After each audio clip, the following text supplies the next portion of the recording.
Uy, andyan pala kayo.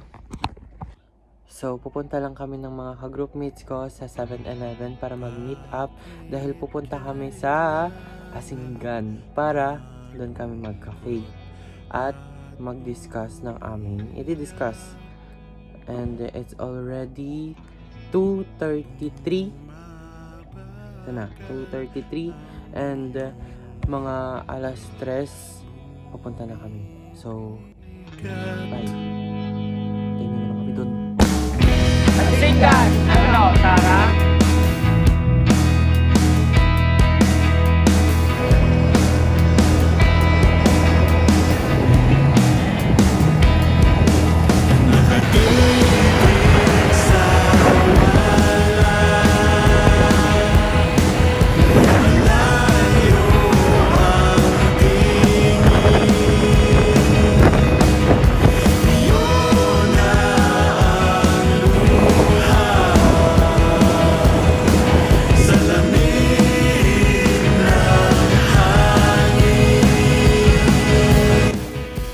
Philip Pogi, ano, Tara?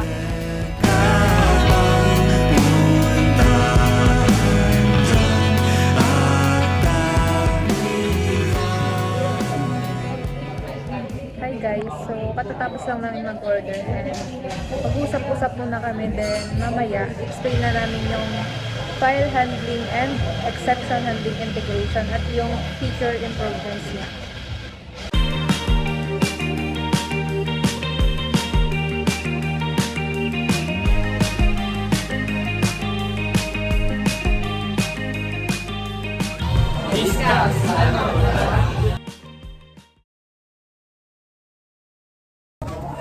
Sa dormitory management system, gumagamit ng file handling para masave at ma-retrieve ang student record.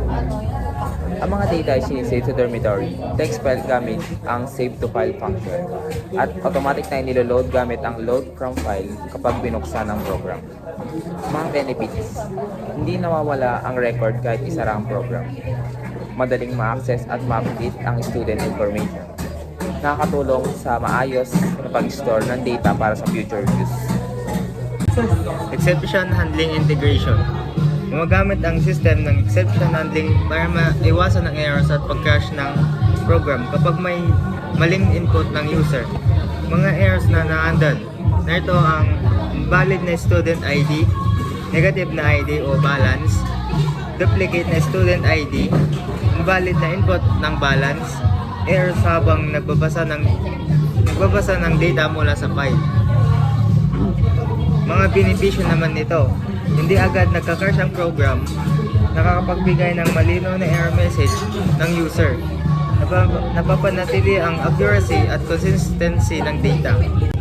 So, sa feature improvements naman, para mas mapaganda at maging useful ang dormitory management system, maaaring idagdag ang mga sumusunod.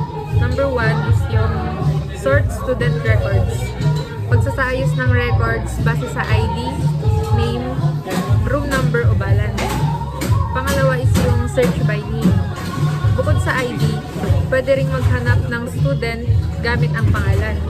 Pangatlo, room availability checker. Makikita kung aling rooms ang occupied at vacant. Pang-apat is yung payment management. Magre-record ng payments at automatic na mababawasan ang balance ng student. Student statistic. Ipinakita ang total na number of students o room occupancy status. Room transfer figure. Pinapahintulot ng student na lumipat ng room. Yun ang kailangan. Ito, General report. senior ko tsaka si Gumagawa ng reports, total ng lista ng student na may unpaid balance of girls, dalawa kayo. assignment. Improved input validation. Siguraduhin na tama ang format ng pangalan, room number at balance bago ito masave. Backup and restore. Magkaroon ng backup file para maiwasan ang pagkawala ng important record. Admin login system. maglagay ng login feature para authorized user lamang ang makakapag-manage ng record. Sa pamamagitan ng mga improvements na ito, magiging mas efficient, secure, at user-friendly ang aming dormitory management system habang mas naipapakita rin ang paggamit ng OOP, file handling, at exception handling sa C++. Habang nagpapalipas ng oras, naisipan namin i-triple check ang aming code. Check! Tara!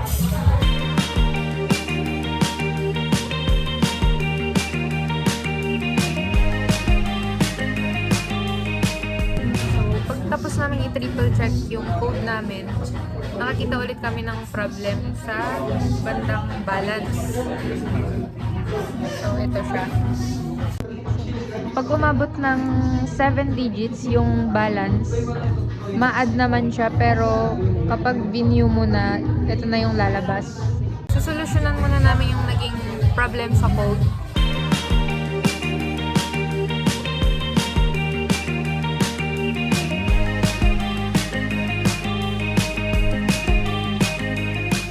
So ayun guys, sa tinagal-tagal ng pag-ayos sa code namin tungkol sa balance, nasolusyonan din namin yung hindi dapat aabot ng 7 digit yung balance. Pwede na siyang umabot ng 7 digit kahit ilan yung ilagay mong balance. Ito po siya. Yun. So, tapos na ang agenda namin this week. Stay tuned for next vlog. See you next week. Before that, see you next week.